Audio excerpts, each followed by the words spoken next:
Hey, why don't we get started? Hello, hello. Welcome to our Breaking Racial Barriers event. I'm so excited to be here. But first, let me start with a land and roots acknowledgement. So I'm coming to you here in Honolulu on the land of the Kanaka Maoris. And I also wanted to extend my root connection because I think that's important in how we are bridging the color line today. So my father is from Hong Kong, but originally from the village of Zhongshan in Guangdong province. And my mother's side, well, of course, I'm connected to Georgia from my grandmother who grew up in Augusta, but she's originally from the village of Zhensing in also Guangdong province. And so that is just my initial acknowledgement that I would like to kind of start as a practice. And so before we begin, I'd also like to thank some of our amazing sponsors and thanking you all for being here in this space, this very important and unique shared space today. So first of all, I want to thank CAM, Center for Asian American Media, and the National Action Network who are sponsoring this event today. And of course, I couldn't have done this without CCBA, which is the Chinese Benevolent Association in Augusta, and of course, the Lucy Craft Laney Museum of African American History, also in Augusta. So thank you, all of you. And I also want to thank from the bottom of my heart, all of you who've contributed to this production of Blurring the Color Line, this documentary film. A lot of you may have been a part of it as an interviewer, or part of the research, part of providing really important archival images, and organizations who've just seen the value of having these critical conversations. So thank you for that. And I just wanted to highlight the fact that this is very important to have these connected spaces to bridge communities and to break boundaries. I think there's no more urgent time than now to do this. And I will be explaining a little bit of my process and how I came to this film later on. But first, I would like to kind of open and celebrate this space by introducing one of my very, very amazing executive producers. So first of all, again, thank you to my three executive producers, Daniel Wu, W. Kamau Bell, and Lisa Ling. And so I would like to begin with a few words from W. Kamau Bell. Let's listen. Hi, my name is W. Kamau Bell, and I'm honored to be an executive producer on Crystal's film, Blurring the Color Line, Chinese in the Segregated South. This is an amazing film about history that I had no idea existed, and one of the best things about this film is that Crystal takes it personally. She's talking about her own family history, her own family stories, a community that her family knows, and it's great to see Black people and Chinese American people talking to each other with those amazing Southern accents. This is really a powerful film, a film whose time is now as we talk about the often strained and often complicated relationship between Black Americans and Chinese Americans and the Asian American community overall in this country. And Crystal has really come at it from a very surreptitious and sublime way. It's a beautiful film. It's a joy to watch, and the best part about it is the discussions you will all have afterwards. It's a film that needs to be engaged with in discussion. Thank you for having the film here. Thank you for watching it. Please talk about it afterwards. Thank you, Kamau. So I feel so special and privileged to have him speak about our film. And I don't know if it's you. I'm hot. I'm in Hawaii. Obviously, it's hot here, but I understand it was also a very warm day in Augusta here. And wherever you're chiming in from, I hope the weather serves you well. I also want to pray for people in Ukraine. I also want to make this a very safe space to open up important conversations around race relations. Obviously, there are many endearing stories, but then there may be some triggering things too. And so I wanted to just remind everyone to be respectful of the space when we do open up for questions and answers. Please be respectful and conscientious of how you phrase your questions or comments. And I do appreciate all of your opinions. And again, coming into the space to hear the stories of the direct communities that kind of created this project to begin with. So let me just say a little bit about why I started this project. And sorry, we won't be able to screen the entire film today because it needs to go to the first premiere, which will be next month. So originally I started the story inspired by my grandmother. I was very close to my grandmother, and she was a rebellious Chinese woman that I really didn't know much about. She ran away from home when she was 17 and ended up in San Francisco, which is why I didn't grow up in the South. But her growing up in the South with all of her large family of mostly sisters and just 3 brothers, these slum sisters had amazing stories to tell. And I started questioning what it meant to be a Chinese woman growing up in the Black neighborhood during segregation. Nobody talks about that. Nobody thinks about these non-Black and white spaces. And so I started digging. And as I dug, many more stories came out because I started getting to know the community on both sides. And these stories informed me of a deeper, more important project. And that is to address what race relations is. How do we work with and try to understand the roots of this racial structure that we built our lives on and don't really realize how much has impacted us. And so it went from a primarily intimate story of my grandmother and her sisters' worlds of their little secret dates and whatnot. And it just kind of exploded into this larger, more important message that I needed to address. And of course, during this process, Black Lives Matter started a couple of years ago. And that it started to shift my and shape my narrative. And then after that, the anti-Asian hate crimes started. So there's so much going on in the world right now, and it's so troubling. And somehow they are all connected back to the story. A lot of people think, okay, well, I'm not from Augusta. This has nothing to do with me. Or, okay, well, maybe I'm family with Crystal's family, so I'm kind of curious about how you're addressing it. But it's such a critical aspect of untold history that reveals so much about everyone, where they come from, and how what shapes your perspective, why do you have discriminating lens against certain people based on the color of your skin. There are so many questions that I needed to dive into. So this has definitely become a larger than life project for me, and I hope to, as Kamau Bell said, to open up conversations that are critical, and that's the afterlife, and that's the important thing about this film, right? So that said, I want to save a lot of space for our discussions, because even before we started entering the space, I loved the way some of the community members were just talking, remembering stories and connections. And that's what this space is. It's connections. It's beautiful, boundary breaking connections, shared memories of this connective history that we never really thought about. So I am going to play the trailer of the film, if you've not seen it yet, just to kind of give you a little kind of a nutshell of what the project is, and then we'll come back and we'll hope to kick off the discussion very soon. So here we go.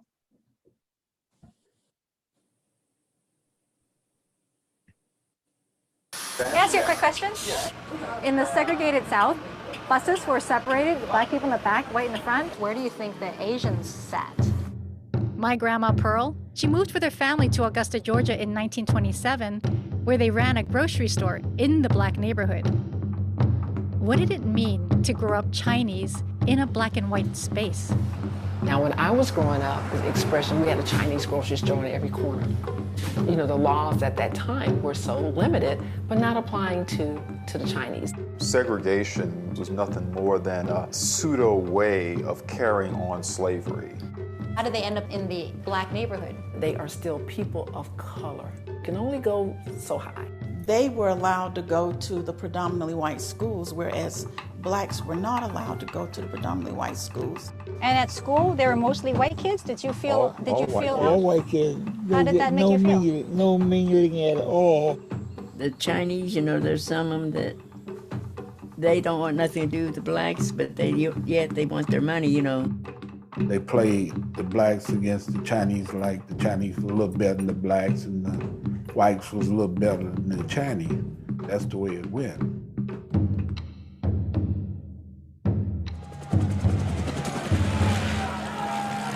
The Black people in Augusta are tired of being told that there is no racial problem here. Now the nation knows that Augusta has a problem. Why then during the riots did the Black community take on the Chinese community and destroy the stores? Were they too close to Caucasians? And too far from the blacks? How are we going to move forward if we don't address the past?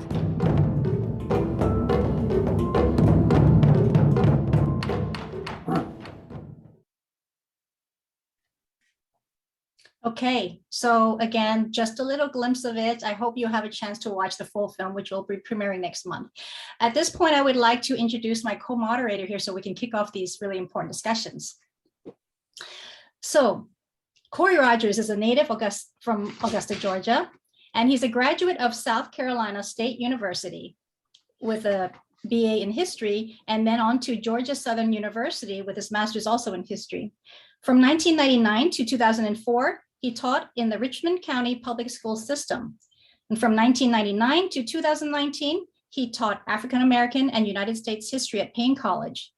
From 2004 to present, he has served as the historian at the Lucy Craft Laney Museum of Black History in Augusta. Currently, he's working on several historical initiatives in Augusta to include a Freedom Trail, which will use historic buildings along with local and state historic markers to highlight the history of civil rights in Augusta from the colonial period to the present. I am so happy and honored to have Mr. Rogers here with me to really kick off this discussion. Thank you. Hi, Crystal. Hi, everyone, panelists, those who are attending. Welcome. Welcome. Good afternoon. Crystal, you are absolutely correct. It is warm in What's Augusta. warm? How warm? It is warm today, but you know what? I'm going to just kind of sit back and enjoy it. I'm not going to complain about the weather, but it was seasonably warm today. So yes. So thank you for having me as a co-moderator. And Crystal, just so to kind of follow suit with what you did in terms of acknowledging your family roots and your family lineage. I don't know if I'm going to go back as far as you, but I will say that, you know, my family is not originally from Augusta. Actually, my roots come out of South Carolina by way of several other states, but I really spent a lot of time in South Carolina growing up. I was born and raised in Augusta, though, and I'd say that because I also approach your project and a lot of the history as it relates to Augusta from a very different perspective. I did not grow up knowing a lot about the history of Augusta, even from the African American perspective. So as an adult, I became thoroughly immersed in a lot of the history and was very fascinated in looking at the Chinese dynamic as it relates to the community in Augusta, which makes it a very unique experience as it relates to this region. And so I'm really excited to learn more about it. I'll say one other thing, Crystal, before I turn it back over to you. One thing that this project has done for me specifically is it takes a more complex look at the Jim Crow South. I think that oftentimes when we look at history, we either want the simplistic view of it or we want the safe view of it. And sometimes history is ugly. Sometimes history is not safe. Sometimes there are ugly truths that are embedded in our history. But it's such a rich and fascinating history. I'm glad you're telling it and opening that door for so many people to understand and learn about the Chinese presence in Augusta. Thank you, Corey. And I mean, actually, you kind of preempted my question to you was how you felt about, you know, when I approached you for this, I kind of like stumbled onto the museum and it took me a few tries to get to you and to really get to communicate the importance of connecting our two histories. Well, do you want to share about that?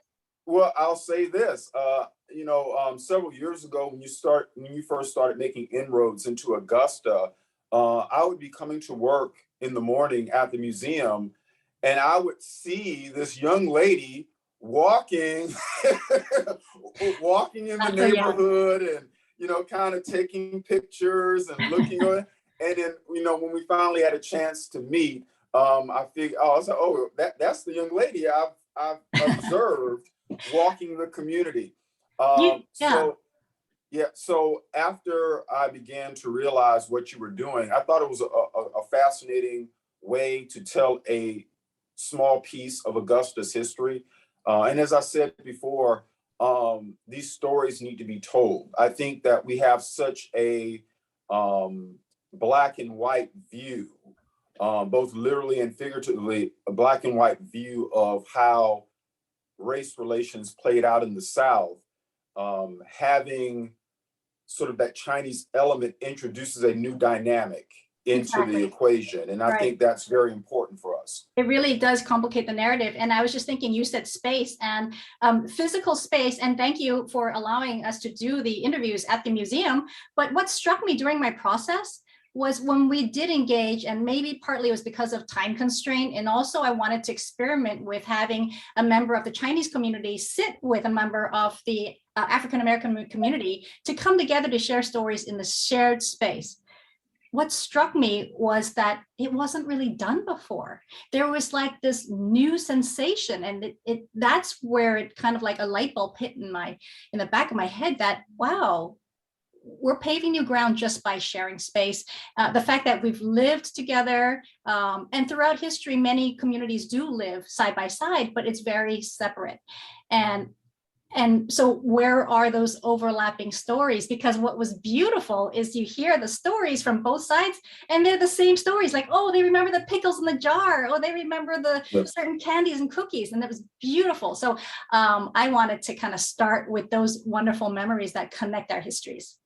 I think it was important for you to blend the two communities versus having sort of separate interviews, to have everyone together. Because I think when you often conduct oral interviews, and I do oral interviews in different ways. I often do one-on-one interviews, and sometimes I do them in group settings. But the thing about having a group or having multiple people at the same time is that they can feed off of one another. Someone might say something and it would jog the memory of someone else in that group.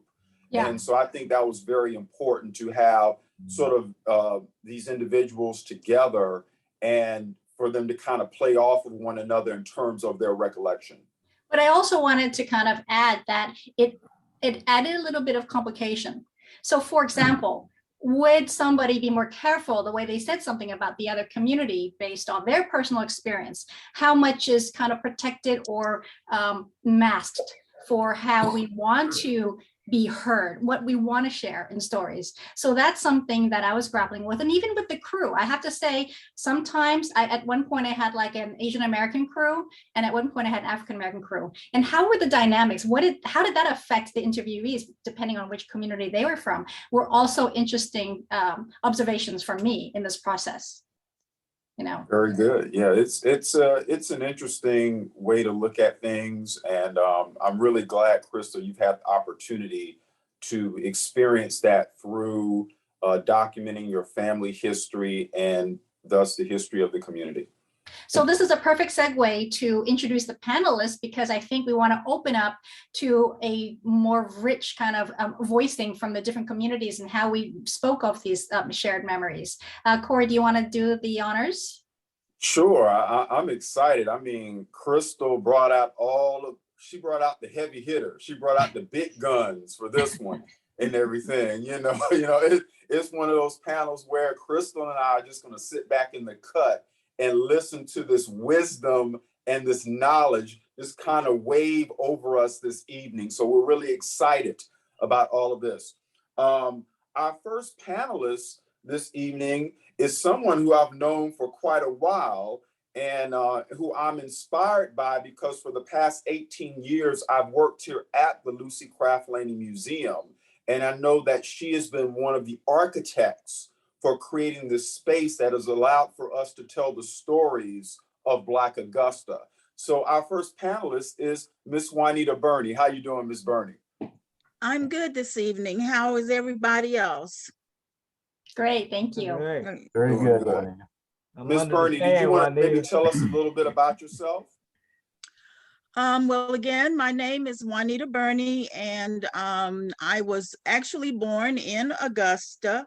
However, my basic roots come from Blythe, Georgia, and the Waynesboro area. My mother is from Burke County, and my father's family was more in the Blythe area. But I was born in Augusta, lived in Augusta all my life, and grew up in the Laney Walker area.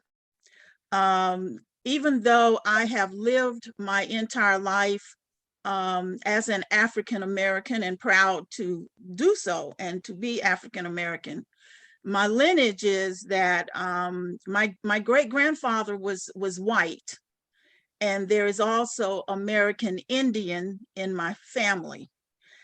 So from that standpoint of view, I'm not 100% of Black blood, but in the old segregated South, if you had any Black blood at all, you were required to be registered as an African American. And like I said, I've always been proud to be an African American. And I'll say this and let you move to the next person. But I remember when I was in elementary school and I went to Silas X. Floyd Elementary School, I was frequently told in elementary school that I didn't belong there because I didn't look like them. And I don't know how to interpret that even at this age, with them saying I didn't quite look like them, but I was African American to the bone, and was really have fond memories of my community. Very good. And Ms. Burney, I look forward to hearing other recollections and other things that you'll have to say this evening throughout the course of the panel discussion. So we do thank you. Our next panelist is Dr. Raymond Rufo. Dr. Rufo, how you doing, sir? Very good, Corey. We're getting a very good start. My family is from the Guangdong province in China. How about that? Hey, maybe we're related. Hey. We are. We're all brothers and sisters. My family came to Augusta from Croton-on-Hudson, New York. My dad was a laundryman, and Croton-on-Hudson is strictly a white-collar district, all Italian folks. The burden of laundering, ironing shirts got to my parents. They said they couldn't take any more. So they moved to Augusta, opened a grocery store in Augusta, and I think the year was probably 1937. And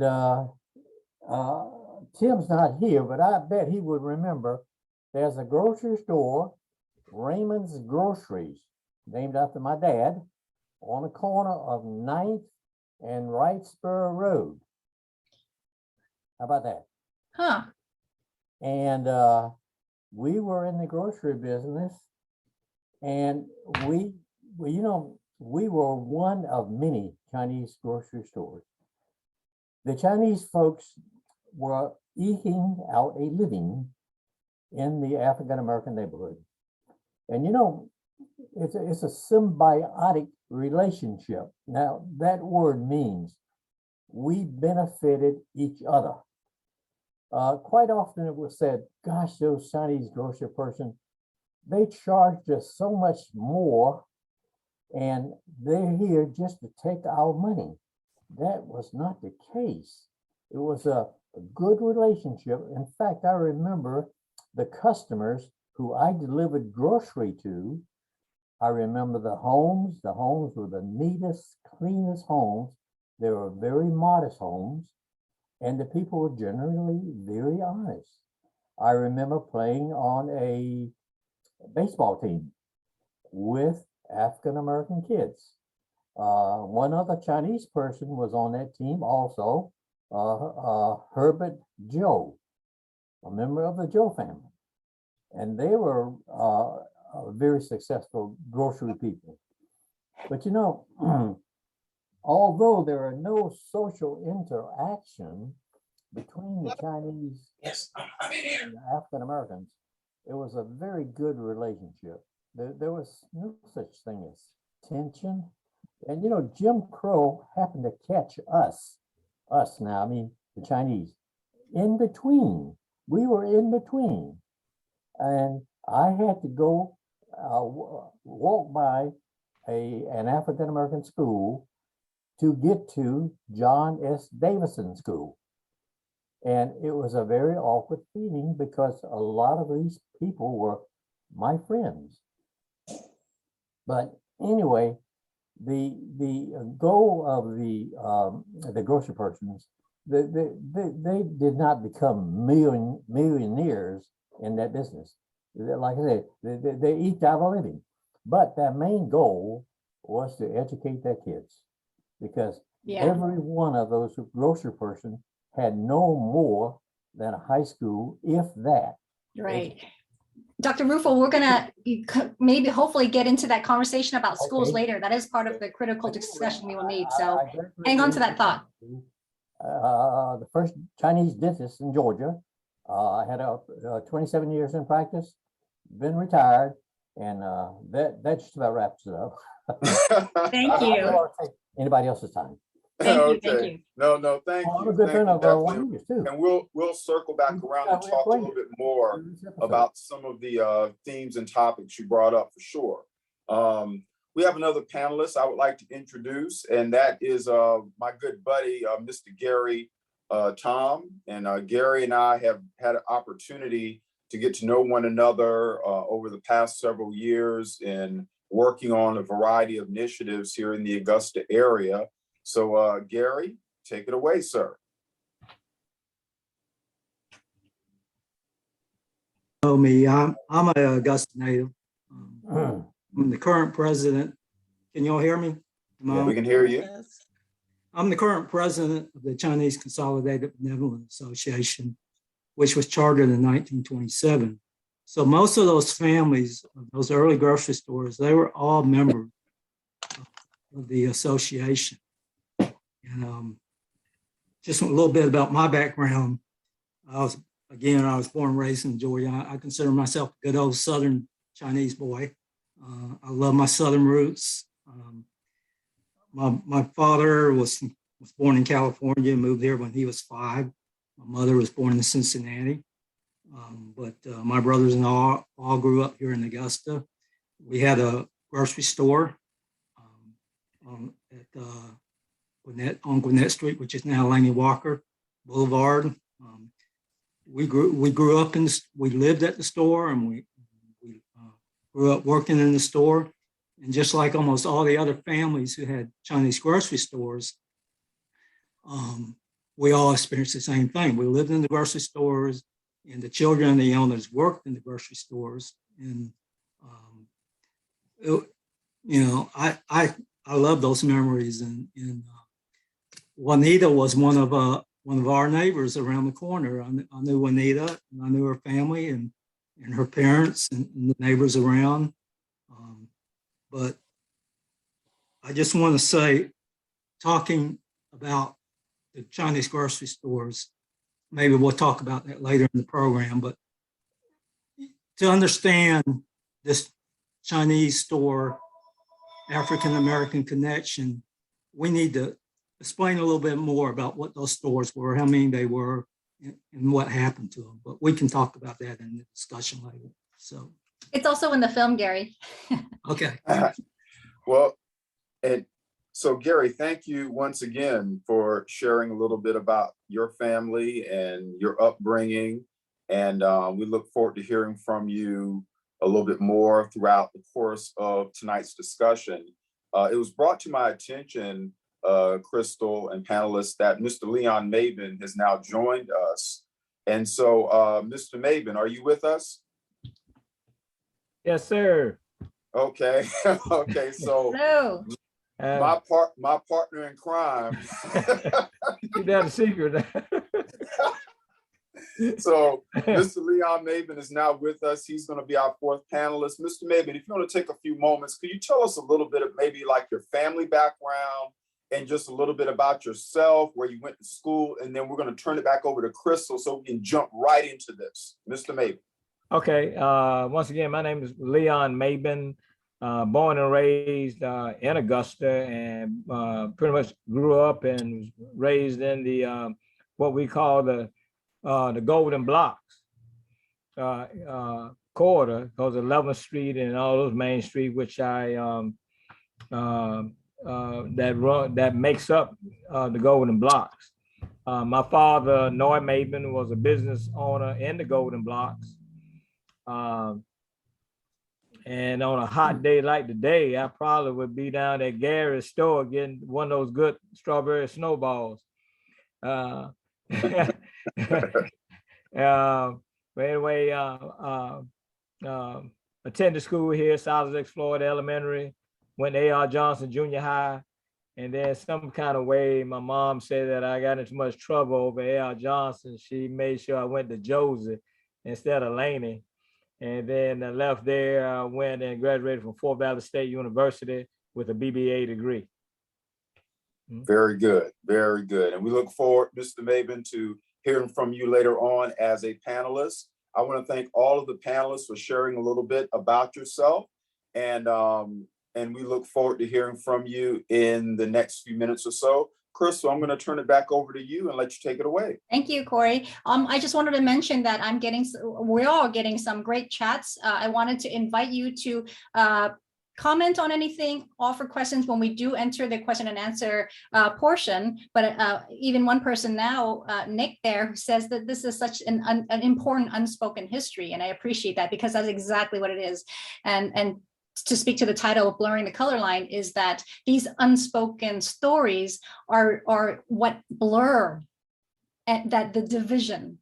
And that's where we kind of, wherever you're from, wherever your roots are, you find connection. Why does this story resonate with you even if you didn't grow up here? Because they're very kind of this common denominator of these intersecting histories that we're bringing attention to today. And again, this special space. So Corey, I was thinking to kick off our discussion, we talk about the store space.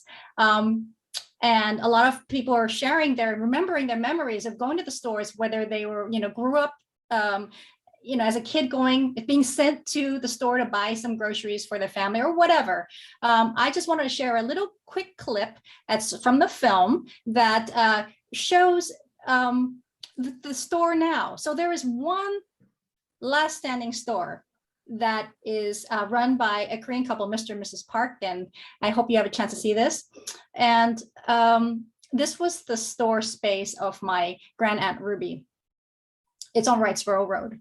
And I just thought I want to share this clip because it was something that wasn't planned. I went in there and I was with Uncle Stephen. And Uncle Stephen, I believe you're in the audience there. If you don't mind me sharing, this is going to be a little clip with you in it. And that reminds me, so any of you, this is going to be shared. This is recorded, as you know. If you do mind, because this might be going to different places to be shared. If you do mind being shared, then maybe put your screen off so you don't have your on. But we'd welcome it. I'd love to see your faces. So I hope you don't mind us sharing. All right, so let's go to the first clip, which is really kind of introducing you to the little community interactions that even happened today. This was just a few years ago. Crystal, could you clarify which clip this is? The community interactions. Perfect, thank you.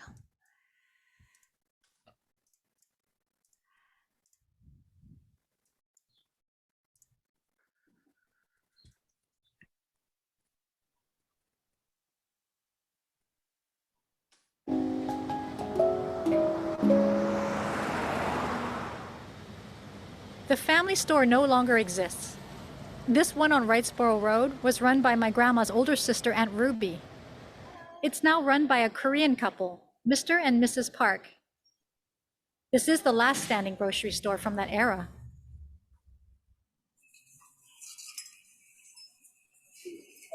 Who? Bernice Sampling? Yeah. That's your aunt?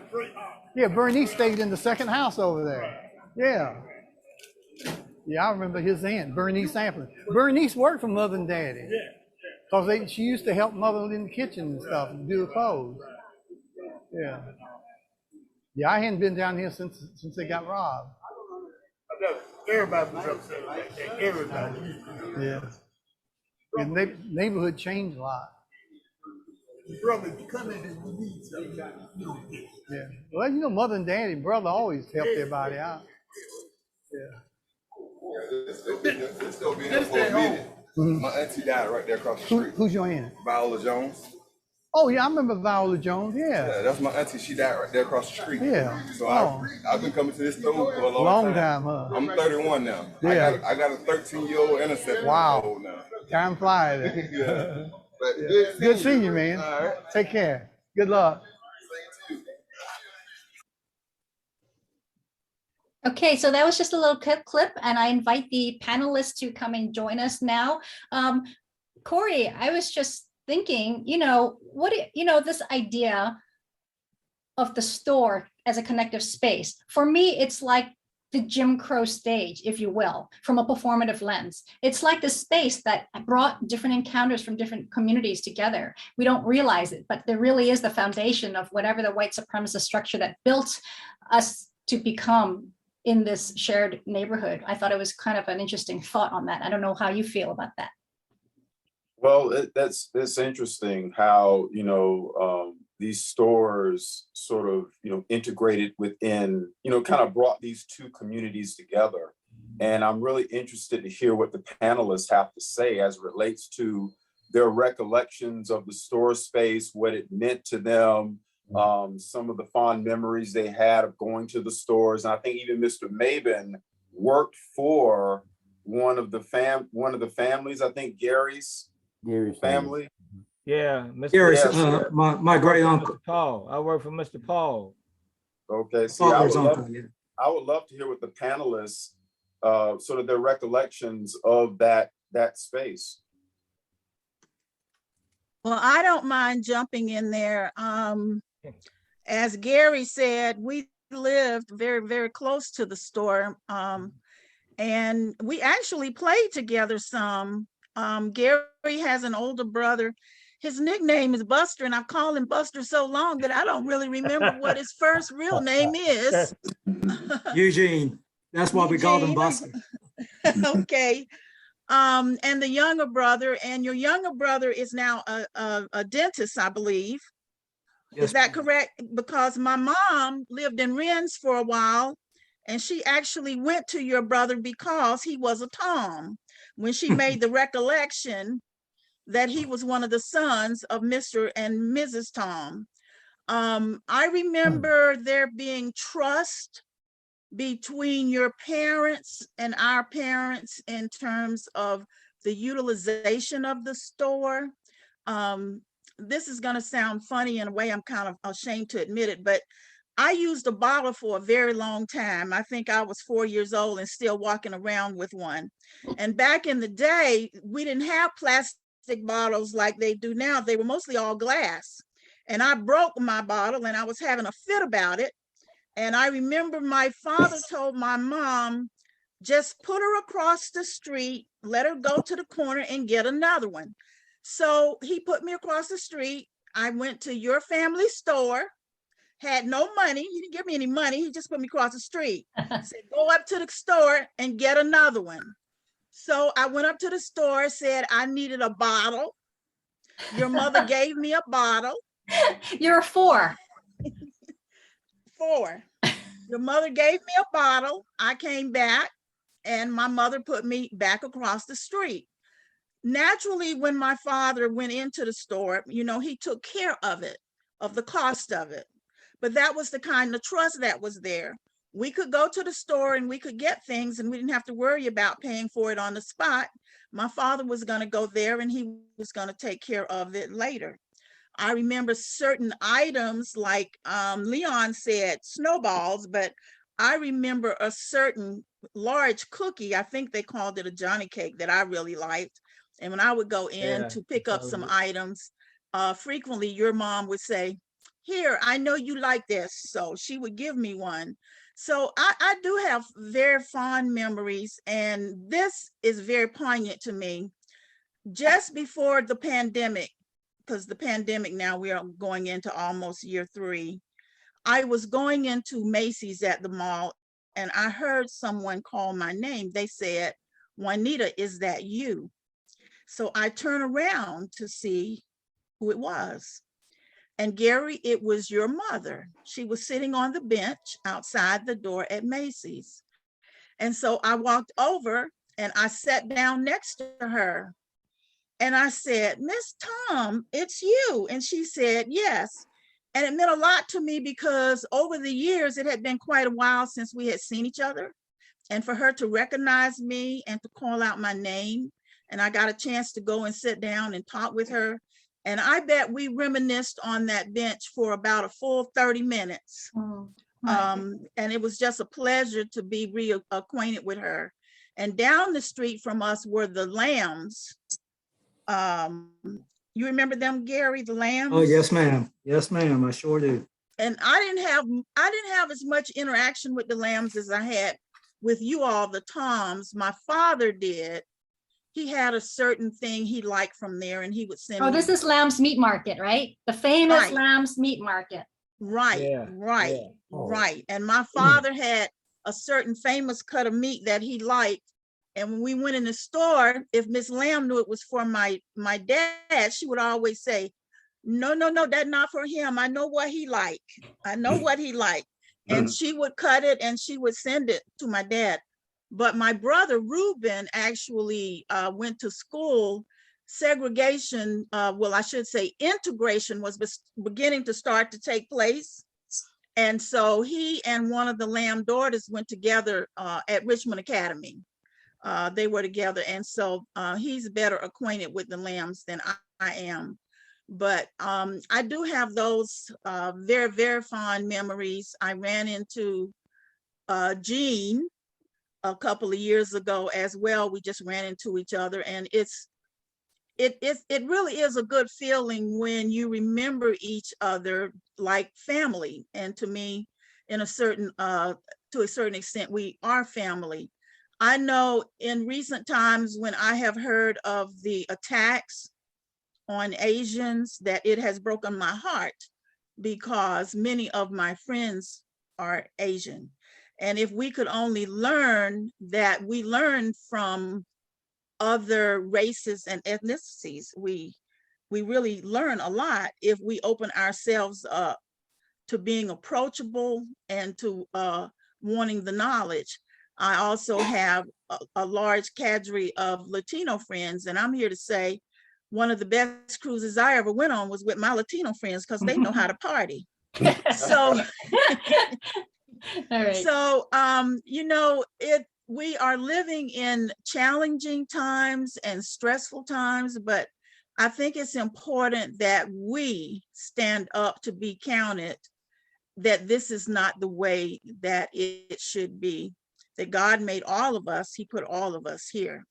And we all have a right to exist and to pursue happiness and in a safe environment. And I got a chance to meet Dr. Rufo, and I've never forgotten Dr. Rufo. And I'm going to say this and give someone else a chance to talk.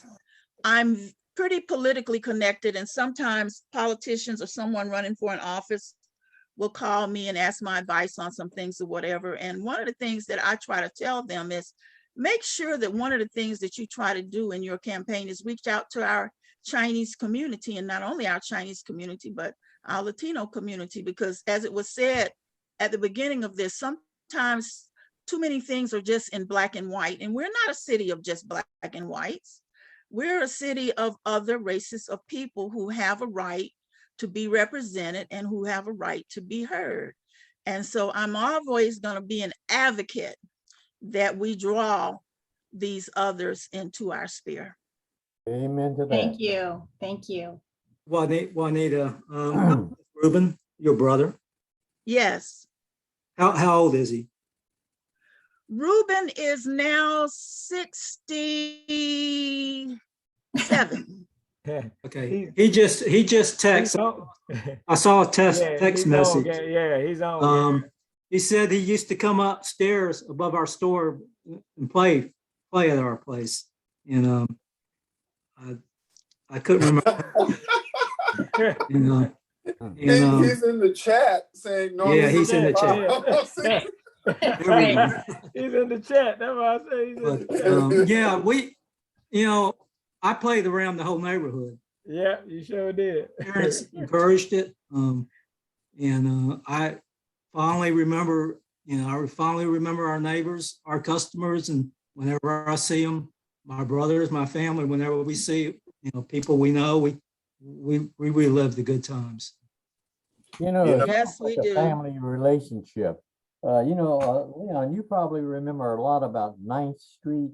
I remember places like Lenox Theater. How about that? Yes, sir. Yes, sir. I remember the And taste you shop. your story, you were the one from the taster shop, Raymond. Yeah, we were right about the tasty shop. But That can was- someone explain what the Lenox Theater is and the historical significance, please, for people who don't know? The Lenox Theater was one of the nicest theaters in the Blake neighborhood. Very well done, very popular place, and it was well attended. Now the tasty shop now is a little shop, had the best food, and they're about a block and a half from my dad's grocery store. Yeah, right. My aspiration was to go down and sneak down there and buy something. It was really a treat. But So no- wait, Ray, sorry to interrupt. I'm just want to clarify. So the Chinese went to the Lenox Theater too? Because as I know, the Lenox Theater was served I the never could African-American afford- I was just community. a kid. I couldn't afford it. I'm sure the Chinese would have been welcome there. just like I was welcomed at the tasty shop. And the tasty shop, Leon, was right across from Perry Avenue. You remember Yep. Perry Avenue? And I Yeah, remember you were right across the street from right on the corner. Mr. Shanks. Yeah, and I used to climb that tree with the kids and harvest the pomegranates. How about that? But you know, it was a neighborhood, a livelihood, and it was just one big happy family. Really, those are my memories.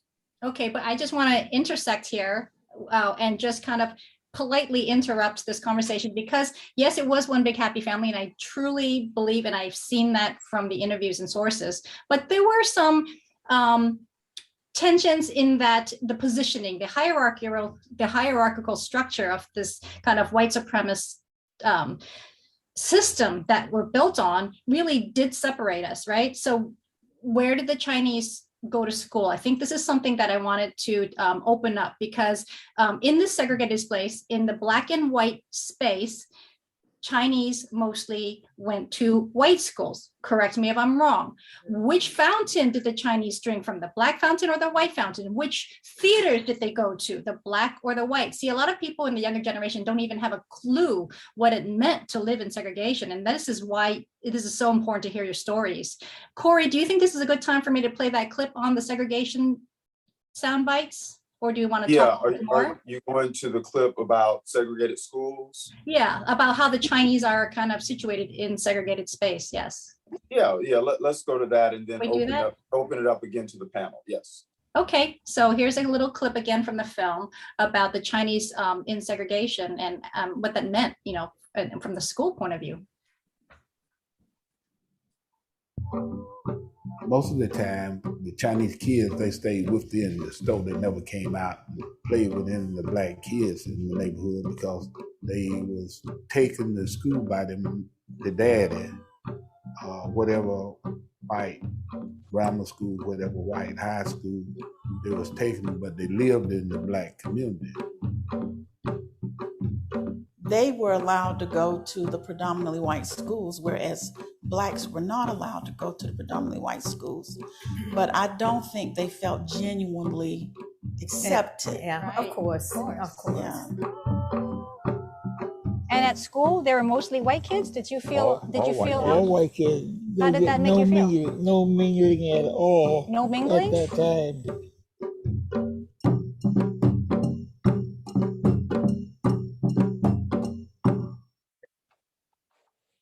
Yeah, so again, a very black and white space. But it wasn't everyone, as I'm seeing in the chat right now. People who did know, there was some specific, there was one Chinese who did not go to white school that Kay has mentioned. So I don't know, maybe let's open it up again with the panelists and your thoughts on going to the white school. I would like to say this. The Jim Crow was not of our making. We were victims like everyone else. We did not gloat over the fact that we were able to attend white schools. That wasn't even a factor. Not my with the people I associated with. So Gary, I feel that we could have gone to the Lenox Theater. We could have gone to the Tasty Shop. We would have been welcome. Don't you feel that way, Gary?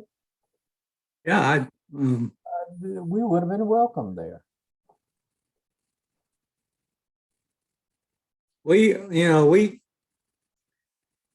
lived in the black neighborhoods, and we moved around in the black neighborhoods, and we were welcome in the black neighborhoods. When we were friends in the black neighborhoods, and I really, by the time I came along, the Lenox was closed, I believe, and really that was the beginning of the end of segregation. As far as the water fountains and the color fountains and the non-colored, white non-colored. I think it's how the department stores used to label the water fountains and the bathrooms and the elevators. As I got old enough to understand all that, that was starting to disappear. But I don't know the politics behind all that. When you're a kid, you just accept that's the way it was. You go with the flow. Go with the flow. Now, that was my generation. Now, those earlier generations, I don't know how they handled that. But my generation, that was all disappearing by the time we were old enough to understand everything. So I do actually want to sort of open or broaden the question to look beyond just the schools, but in terms of just the structure in Augusta to begin with.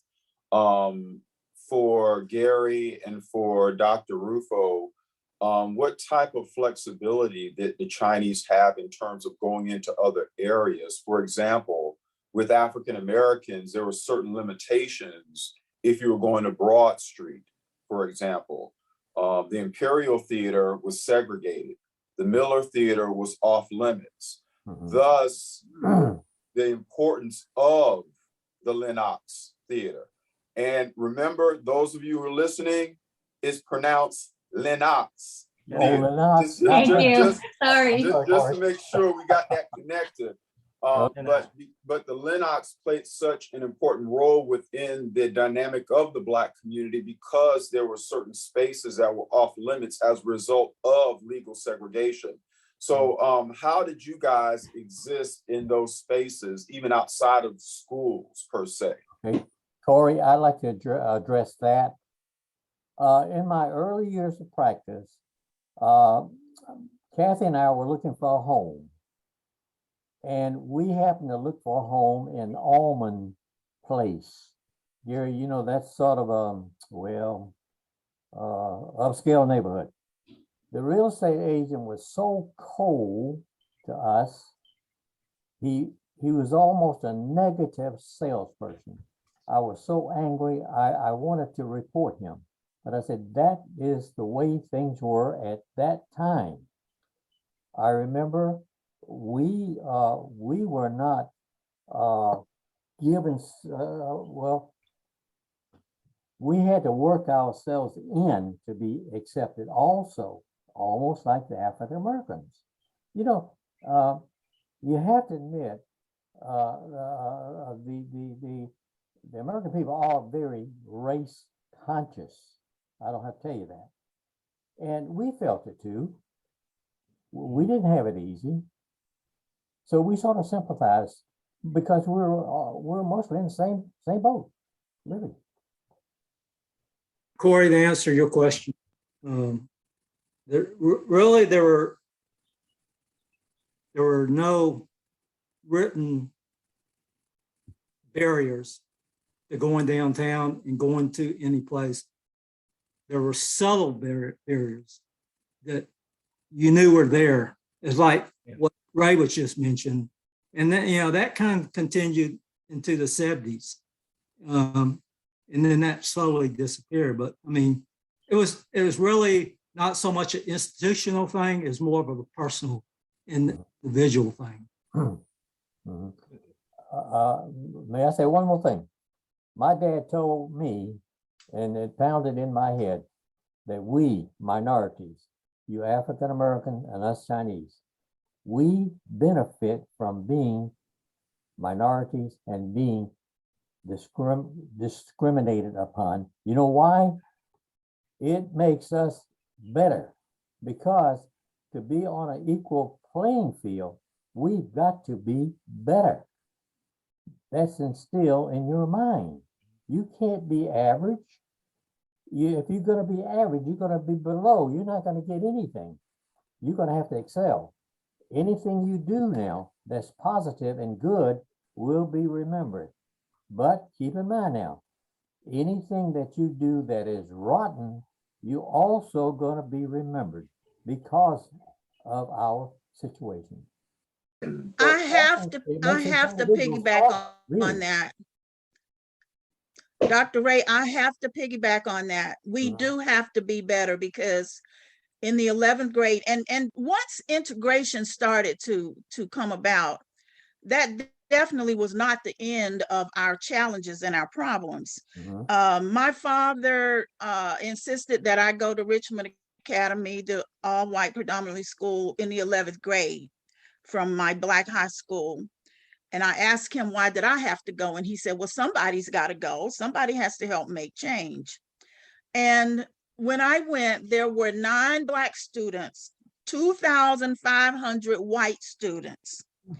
It was very clear from many of the students didn't want us there. Many of the instructors, the teachers did not want us there. They were not accommodating. They didn't try to be helpful. We knew that we were on our own. It's just fortunate that all of us were pretty good academic students, where you were able to pull your load by yourself, study hard, and get your academics by yourself, because the help was not going to be there. When I went to Richmond Academy in 11th grade, they were still standing up singing Dixie, which was very uncomfortable for me. I didn't sing it with them. I stood there, but I had to stand there. And so integration has not solved all of our problems. It has not, but you are so correct. It made us strong, because many of the things that it made us very strong, because many of the things that I have endured in life, I've been able to endure them because of the foundation of what I went through. That's a very good point. Yeah, Very good point. We had to be survivors. We were survivors. Our parents taught us that because they had been through the thick of it, and so we knew where to go and where not to go, and if we went in certain places, we knew that we had to be out of there before sundown in certain parts of town. And then another thing that I definitely recall that perhaps that bridged the Black community and the Chinese community for us when it came to business is that the community was able, the Chinese grocers knew the community. They opened that, that's where the Black family could have credit. They didn't have credit on Broad Street in Augusta. That's right. Adults could walk in the front door of the Chinese store. Instead, unlike going on Broad Street, I recall going on Broad Street with my mom. She had to go, Black folks had to go through the back of H.L. Green and Woolworth and get checked out. That's where you got checked out. And she couldn't try on, if she went to a retail store, she couldn't try on dresses, and I couldn't try on clothes. Same way with shoes. We had to draw, you had to draw your shoe size on paper and take it to take to the white-owned store. And that's what was so important about the golden blocks, because within the Black business community, pretty much every business was represented. And that's where we got treated fairly. We got treated like a customer. Our patronage was appreciated. And the Chinese grocery also offered employment in the community. That was one of my first jobs. Matter of fact, I still remember what I made. Crystal, $8 a week is what Mr. Paul paid me. I always remember that. But we knew our parents told us where we could go and where not to go. And if we went in certain places, we knew we had to be out at a certain time. Another commonality that the Chinese and Blacks had during our era, because I heard it earlier in our conversations, they wanted better for their children. They wanted education for their children. That's right. Because we saw education, they saw education as the way to a better life, a better life than what they had. And so that's something that Gary's parents had in common with my parents and Dr. Rufo, is wanting education for your children. You know, we were fortunate to have parents that had that kind of sense of values, Juanita, because they could have been content with us doing the same kind of work they did. But you see, they wanted us to be better, and we're fortunate. Yes, we are. You find dozens of examples of that when you start to talk with people within the Augusta community. For me, working at the Laney Museum, of course, I have had a chance to talk with a lot of African-American families, and in more recent years, many Chinese families like Gary's. And you find that 1 or 2 generations removed, you have these members of the family who become doctors, attorneys, physicists, astronauts, because the parents, regardless of what their grade level was achieved or regardless of what their educational attainment, they want better for their children. And they instill certain core values. And I think Ms. Burney just hit on that fact that that's one of those ties that bind the two communities. Regardless of what was happening with the dark clouds of segregation, the Chinese families and the African-American families were determined to see upward mobility within their families. That's right. And I wanted to kind of ride off of yours, Corey. First of all, to tell you that we really are running out of time. It's so quick. I know we were supposed to finish at the half-hour point. So before we open up to questions, and just to let you know, utilize the chat section. If you have a question that you want us to address, put your comments in the chat, and hopefully we'll have time for people to raise their hands if you know how to do that on your screen. But before we do that, you know, Corey, you're talking about bonds, and you know, Juanita, about community. I wanted to just introduce one more thread, if you will, and this is a more sensitive one, is where do you really literally cross the color line in terms of intimate relationships? Now, this is a big taboo topic, especially for Asians. It's like, what, you know, my mom told me like not to date people with dark skin.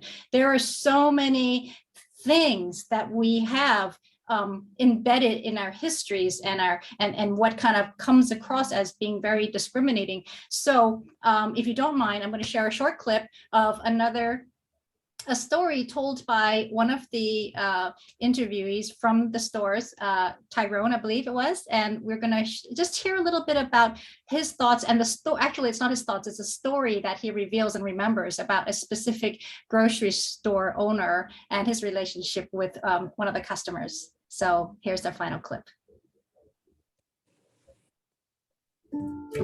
I lived in another neighborhood too for a minute. It was a store called Jack, a Chinese store named Jack. It's over there by what they call Railroad Avenue side. I mean, everybody loved Jack. Jack was more in the community, you know, and then there was this flip side. This lady, she would go to the store and she could get anything she wanted for free. Yeah. Jack had And sweetheart. Then here comes the baby number one. And you never knew, nobody, it was a rumor. Oh. It was a rumor that this was Jack's baby. And she had maybe a total of 3 or 4. And Jack, in a sense, took care of her and she could go to the store. Did the kids look Chinese? Yeah, yeah. So, so again, hidden stories, what do they reveal? Unspoken relationships, why we have to put things, sweep them under the rug. Why is it hush hush? Why is it shameful? All these questions that come out when I hear stories like this, and maybe we just open up again of reactions, responses, and comments on relationships like that. I know just from my experience in the Chinese community here, that unfortunately that is an issue. I mean, I'm not going to sugarcoat it.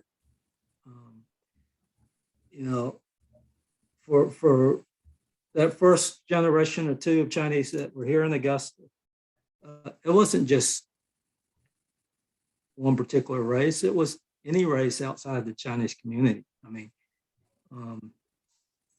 you had to marry a Chinese. Okay. And then as that moved forward into the century, that started to change a little bit. I know in our community, we started to see a few of the Chinese marry Caucasians. Again, they had to go over to South Carolina to get married. They couldn't get married in Georgia. But going back to Blacks and Chinese, I don't know quite how to answer that. You think it's more of is your child marrying someone at her level, and that's the way I look at it. I mean, I can accept that. I can't accept you're not going to marry that person because of the color of their skin. And I mean, I only speak for myself. I can't speak for the rest of the community. That unfortunately that's part of the history of this community. Well, back in the day, there were norms that were not necessarily good norms that we all were forced to live with. And in the scheme of life, we cannot dictate to someone who they love and who they want to be with. And of course, now in the times in which we live, the stigmas are not as great. I'm not going to say they're gone because I don't think they're completely gone. But there is more freedom to just be free, to love who you want to love. And that was not the case back then. There were so many things that were done that had to be hidden or stay hidden, or your life was going to be miserable because it was not an accepted norm. So I think we just have to be grateful that over time, some things are changing. Maybe not enough, maybe not fast enough, but at least they are changing. Society changes, society adjusts, and it's for the good. And eventually it will happen. But sometimes it's just not fast enough, for the individuals involved. One of the best marriages we had with our community was Madison Wu, a Chinese grocerman, married what's the name, Gary? Joe Leslie. Leslie Joe. And they had to be married in South Carolina. That was one of the good, it was a plutonic marriage. In fact, she was an officer, Leslie Joe now, was an officer in the Chinese Women's Club. How about that? Well, anyway, that's an example. But she was white, she's not Black. Right. Mm-hmm. Any other thoughts? If not, maybe we can start opening up some questions. Anybody who wants to share from the audience? Yeah, I was just going to briefly segue, Crystal, as we go into our Q&A, Ms. Burney was spot on. I think about, obviously, I was born in the 70s, so I'm growing up in a different generation. But, as a person who has, studied my family history and looked at other older members of the community, there were just certain traditions and certain norms that you just did not break.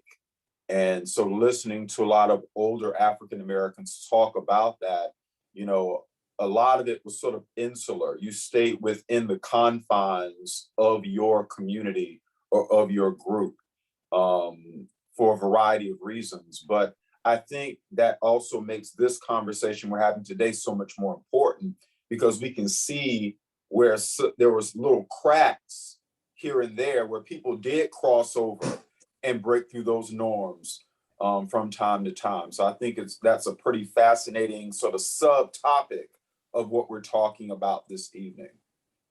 I think it's true too, because as some people are trying to put the narrative out there now that there's such a division between Chinese and African Americans, that is not universally true. It's just not true. Thank you.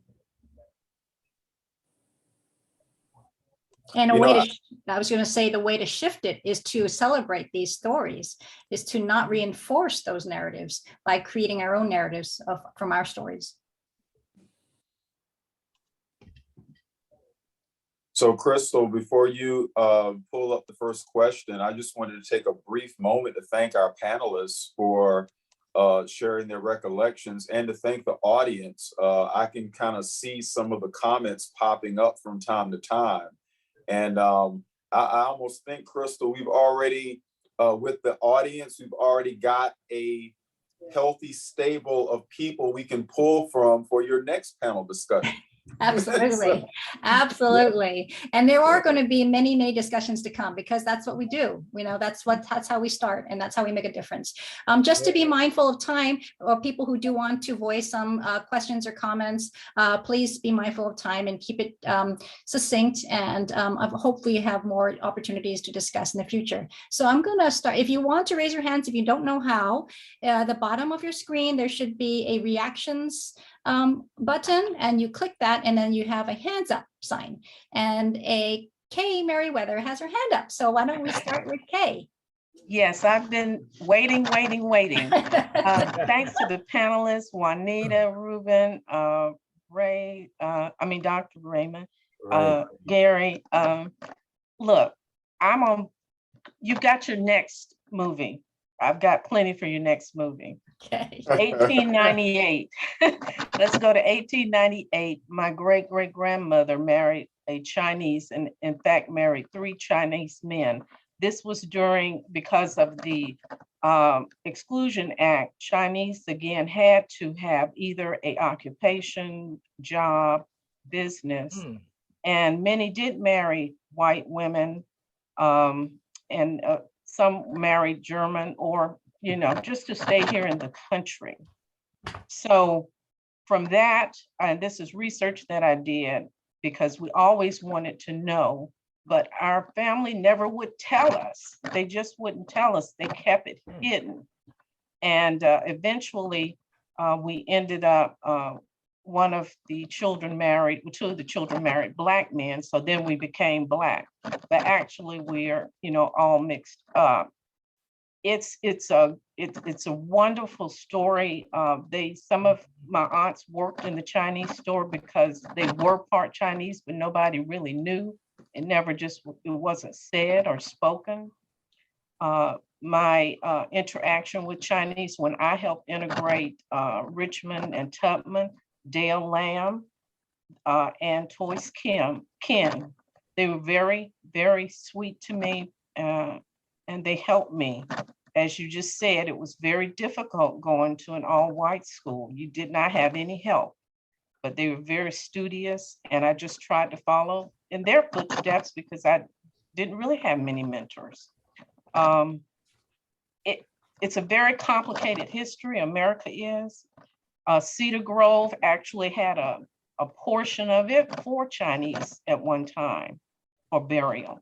So if you do a lot of history, you have to go way back and go back to Augusta Chronicle. There's an article about my great grandmother marrying the Chinese because it wasn't looked at, happily. And the children that the Chinese had with the German lady, my great-great-grandmother changed their name. Instead of Li Chow, she made it the last name Li. So through DNA, we got in contact with someone named Li because they couldn't understand why were their children looking Chinese. They started crossing that color line back to white because it was difficult. It's a lot of information out here, but you have to dig for it. Thank you. Thank you. Wow.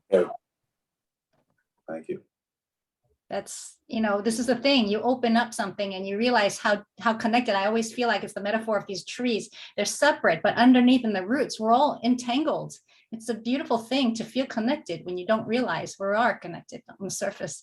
So let's continue. We have a question from Silong Chen. And before, and I'm just reminding you, if you have questions you don't want to share vocally, you can share in the chat. And I also want to share some information of the organizations that are sponsoring this event. We'll put in the chat and also our social media handles. So if you need to follow our film and the information for future discussions, please take a hold of that. Thank you. So Silong.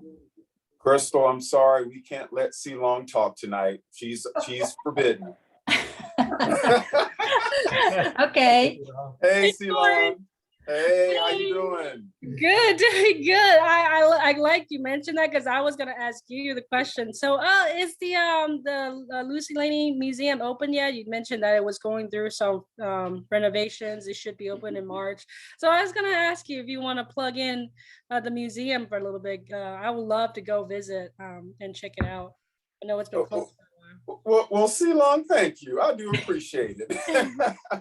Yeah, we'll be open in the coming weeks, and so the public is invited to come out and enjoy, the renovations and the upgrades we've made to the museum, and we really look forward to entertaining the community once again. I will say this, since Silong threw that question to me, Crystal, if you don't mind, I want to just take a few seconds to say something. I've worked with Gary and Silong over, I would say, the past year or so, because it is our hope that through our organizations coming together, we can get a state historic marker for the CCBA's 100th anniversary of its founding. Very rarely do I jump out ahead of myself or ahead of an application for a state marker before the marker is actually completed. But that being said, I just wanted to mention sort of the groundbreaking nature of that. If we get it, it will be the first of its kind in the state of Georgia that will acknowledge the Chinese contribution to the state. So we're excited about that, and fingers crossed, we hope to get it later this year. Thanks for your help, Corey. Oh, no, thank you guys. Thank you guys for the Corey, partnership. thank you for putting the pressure on. You're right. Well, they know how I feel about my state markers. I take it very seriously. Yeah. But Yeah. but really the bigger picture, Gary and Raymond and Silong, is that this is such a fascinating story to tell that we can't keep this just in the Augusta area. Everyone needs to share in this story. And so with the state marker, it puts the rest of the state on notice that Augusta has a unique story to tell. Amen. Yeah, yes, I want to kind of plug in on the marker too. So I'm working on, I have already submitted a few grant proposals to local foundations. It's not just a marker. We're going to host a seminar and an exhibition, and during the it will be like a full day of event. So we'll be dedicating the marker, having a dedication ceremony, and we will also have the historical presentations in the exhibitions. And I know there's a lot of people in the chat that I recognize, people that have written support letters for us, people that helped us throughout this project, the grant proposal and the process. And I want to, I really thank you, Corey, for putting the pressure on. I'm really hopeful that we will get funded, because we don't want to just be a sign and then that's it, because there's so much stories that that's out there that can all fit into that one sign.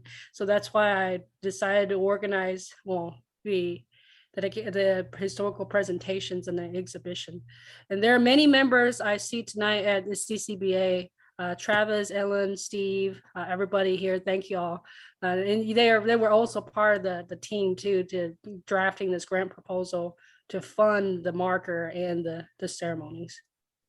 I'm so glad to hear of this progress in kind of uniting and kind of acknowledging this intersecting history. And I just wanted to say that we can't rely on history books to learn our histories, right? These are the spaces where we really kind of get a deeper insight and to really kind of deepen our perspective on life around us. So we only have a few minutes left. Does anybody want to do a quick comment anywhere to wrap it up? And for people who have just joined later, I know some people are asking how to follow on the newsletter. You can go on our website on www.blurringthecolorline.com.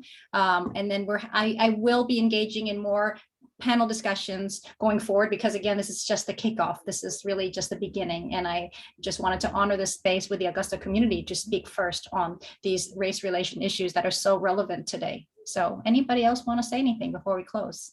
I would like to. Okay, everybody get everybody get a minute to say something. Okay, I'm Patricia Cummings, and I'm not a part of the panel, but I would just like to say that I had an opportunity to visit China some years back, and I visited Beijing, Xi'an, Hong Kong, and I can't think of the other one, Shanghai, and it was really interesting, and I felt like I was a part of the group there, by just being there. I wouldn't have mind staying there and talking about eating the food. It was delicious, and you think that in the United States that you are eating Chinese food a lot of times, but when in China, I ate the actual Chinese food, and it was very delicious. We're going to do a panel discussion around food one day, because there are a lot of stories, right, Leon? We have so many stories about food around the stores. And I also noticed, and then that will be finished, that I learned a lot of traditions that was sort of similar to Black American, African American traditions, as far as New Year's and the sweeping the trash out the door and things of that nature. I say, wow, these are some traditions that I grew up with when I was coming about. Interesting. And we were sort of similar. Thank you for sharing. Isn't that what it's all about, Crystal, what Dr. Cummings just mentioned? Isn't that really what it's all about? The more we get to know one another, the more we find that we have a lot in common. Absolutely. It seems that really is sort of the takeaway as we close out. Before I turn it back over to Crystal, I did want to just have a little point of privilege and thank all of the panelists for your work tonight. And, Ms. Burney and Leon for, coming out and helping to represent, and then Gary and Raymond. Love you guys and glad you really were able to join in. So thank you for the robust discussion, and I look forward to many more. Crystal, back to you. Okay, well, you basically said it. I also wanted to thank everybody and thank you, Corey, and just really appreciate this privileged space we have to be able to do this. And actually, virtual space allowed us all to come together. I hope to get over to Augusta sooner than later. I know Corey has some ideas of having an in-person screening of the film at some big venue, some important venue, and we will keep people in touch with that. And I hope to travel with the film and open up more discussions all over the place to embrace different communities and continue to disrupt these racial narratives and to dismantle these Black and white binaries that we've been so trapped by and not realizing how connected we are. So really, really thank you so much for this beautiful space. And I hope you all continue to engage in important and healthy race relations communications. Okay, so again, if you have any questions or need some information, go on the website. It's the best place to kind of connect. And again, thank you so many of you out there. I see so many. I wish I could give you all a hug. Aloha. And thank you, everyone. Crystal, Thank then we'll you. go ahead and play Lisa's clip. Oh yeah, for sorry, us don't before go we anyone. out. We have a really important closing statement by my other executive producer, Lisa Ling. This is amazing. So please stay and enjoy this clip. Hi everyone, it's Lisa Ling, and I am thrilled to have played a very small role in Crystal Kwok's riveting and important documentary, Blurring the Color Lines. I think we can all acknowledge that our country is going through a racial reckoning right now. So many of our stories haven't been included in American history, and that exclusion from history can ultimately lead to conflict, misunderstanding, and even judgment of one another.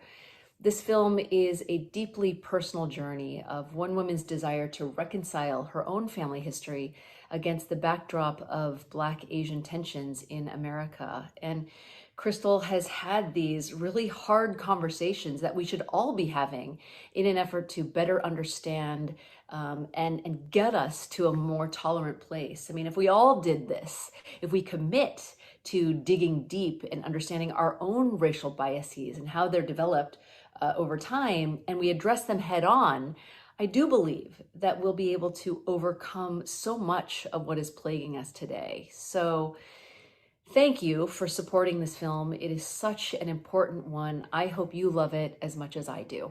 Thank you. All right. Thank you, Lisa. And again, thank you, everyone. As we close off, before you exit Zoom, there is a short poll. Just if you have like a second to just give us a little bit of your information, just to kind of get a sense of who you are, and hope to bring us together again. And I will keep you updated with anything else we're moving forward with in terms of discussion events and ways to raise awareness to these important discussions. Again, thank you so much for joining us. Great. And that concludes Breaking Racial Barriers. The poll with the impact survey has just been launched. So if you can go ahead and answer the questions in there, there are just about 4 in there. We would love to get your feedback as we use this for impact report as we move towards sharing this film in the next couple months here. Thank you. And thank you. A shout out to Felicia, who's my events manager. Thank you. Yeah. Thank you, Crystal. Thank you. Gosh, this is just the tip of the iceberg, isn't it? Yes. Great. Thank you, everyone. Good night. Thank you. Thank you. Yeah. Look forward to the Crystal. next one. Aloha, Crystal. Thank Talk you. to you Thank you, later. Leon. I can't wait to get over there when it's warm. Yeah. Hopefully I the see See you. sun- you. Yeah. See everybody. Later. Bye-bye. Thank you, Gary. It was great. It was Good. really personal. Yeah. I really appreciated your thoughts. Yeah, I could use one Talk of to you the later. strawberry snowballs. I'll make you one personally, all right? We got to get your mom to talk about that. All right. Y'all take care. Okay, Take take care, care. guys. Take care, everyone. Thank you. Thank you, Crystal. Should I exit now, Felicia, or should I just hold on? Crystal, I'm just gonna go ahead and let as many folks be able to take the poll as people are Okay. exiting naturally. So let's just go ahead and wait back a little bit as people slowly exit the room and fill out the poll. Cool. Great. But great job, great work. The conversation was Yeah. very, very rich. Thank you. And you really, yeah. Corey, it was great. Thank you. Thank you, Crystal. You did all the work. No, nuh-uh. Crystal, this is Karen Brown. How are you? Karen, you know what? I want to get in touch with you Karen, because I was oh. talking to my cousin Andrea last week, and she said she grew up with you. What's her last name? Andrea Lum, but she married, she's Freeman now, but she said she wanted to get in touch with you. We were talking Oh. about her dance background. Hey, that sounds fabulous. Put her in touch. Well, maybe we should do a panel together sometime. I'd love that. That would be Would so you? great. Yes, I would. My friend Diane Martin just texted our whole class from ICA, and I just finished working at 6 and jumped right on. So I Oh, didn't hear thank much you. of it. And I can Leon, thank you for connecting me with Karen. It was just amazing. And Oh, so, yeah, It was my pleasure. yeah. Yeah. Thanks, Leon. You're quite welcome. That Yeah, I was look forward. My favorite dancer. All right, Crystal, I went ahead and closed the poll now, so we're all set up here. So if I'll go ahead and close up the room if you feel good about it. Okay. Great. So All right. until Take care. next time. All All right. right. Thank you. Thanks, guys. Bye, everyone. Thank you so much.